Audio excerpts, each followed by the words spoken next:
Saga présente Barbie agent secret, lu par Katia Filipovic. C'était l'effervescence au gymnase. Les meilleurs athlètes étaient venus de par le monde pour participer aux épreuves de qualification du championnat. Les spectateurs applaudirent une gymnaste qui s'envolait dans les airs, exécutant une combinaison parfaite de saut arrière, de roue et de triple vrille. Elle a beau être seule, Patricia est une concurrente assez redoutable, s'exclama Renée, la coéquipière de Barbie. Sa marge d'erreur est infinitésimale, grommela leur autre coéquipière Teresa. Vous savez ce que ça veut dire, dit Barbie. La pyramide de Pandore. La pyramide de Pandore était un enchaînement de vrilles et de sauts qui se terminait par un triple saut périlleux de Barbie, avec réception sur les épaules de Teresa et Renée. Les filles commencèrent leur enchaînement. Puis Barbie entama son triple saut, mais elle manqua sa dernière vrille et atterrit dans un bruit sourd sur le tapis. « Ah !» grogna Barbie en sortant de l'épreuve. « Je me suis complètement laissée déconcentrer. »« Ne sois pas si dur avec toi, » dit Teresa. « Nous sommes quand même qualifiés pour la finale du championnat. » Le téléphone de Renée se mit à biper. « Tante Zoé nous invite à un pique-nique pour célébrer notre qualification. » Les filles suivirent les instructions de tante Zoé. Alors qu'elle s'installait pour pique-niquer, l'un des panneaux qui se trouvait juste derrière elle s'ouvrit, révélant un passage secret. « Allons jeter un œil, » dit Barbie.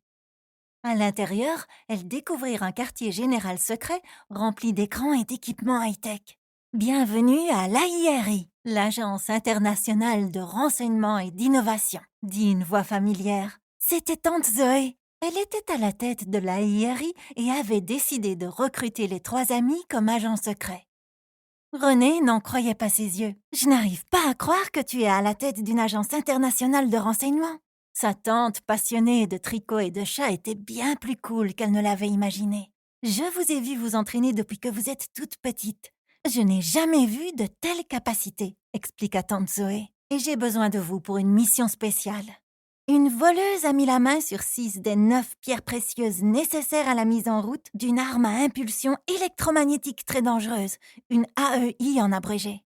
C'est l'occasion de faire quelque chose de vraiment fantastique et d'important. Tu peux compter sur nous, déclara Barbie. Tante Zoé présenta les filles à un homme à la mine sérieuse et au costume noir. Voici l'agent Dunbar. C'est lui qui s'occupera de votre entraînement. L'agent Dunbar conduisit les filles dans un laboratoire où un jeune homme bricolait des pièces de robots.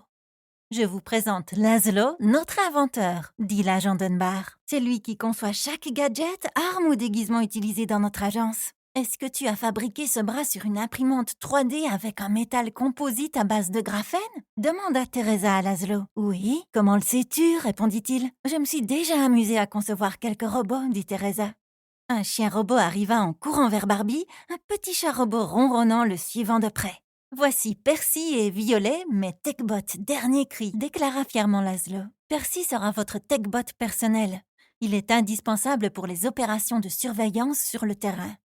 L'agent Dunbar conduisit les filles dans la pièce d'entraînement pour leur premier exercice. « Ah, facile !» s'exclama Renée en dévalant une paroi en rappel. « Sauf si la corde casse ou que notre harnais de sécurité ne tient pas !» grommela Teresa. « Tu vas réussir, Teresa, détends-toi !» Teresa regarda Barbie et hocha la tête. À l'unisson, les filles sautèrent de la paroi et glissèrent avec agilité jusqu'au sol.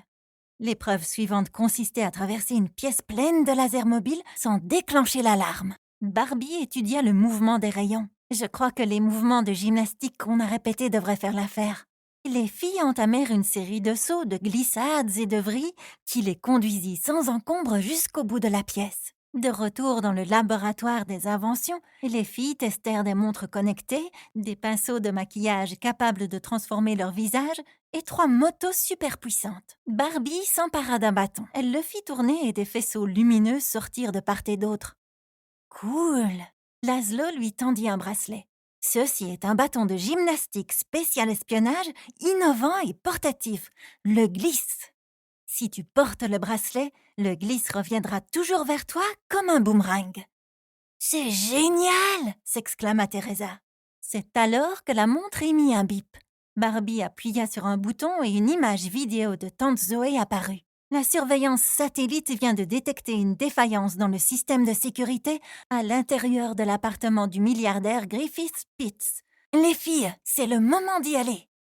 Laszlo retrouva les filles dehors. Nous espérons que vous avez apprécié cet aperçu. Pour continuer à écouter ce livre audio sur Google Play Livres, utilisez le lien dans la description de la vidéo.